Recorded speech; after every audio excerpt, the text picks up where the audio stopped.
Fancy. What you ah, where you run go? My G, see, be like say this Potako where we dey, just dey on course.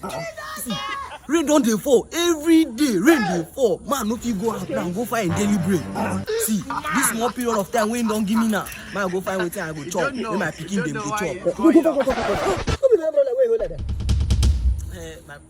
Yes, So you pass my go collect my umbrella. my brother, no reason now.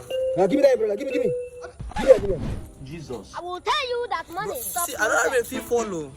I'll never be broke in my life. I bet just give me, make I use her. If I come back, I go at least borrow me. Come on, boy. You know if you borrow me, I dey talk woman knock you am. bro. God, I beg, may I just use her? Sorry.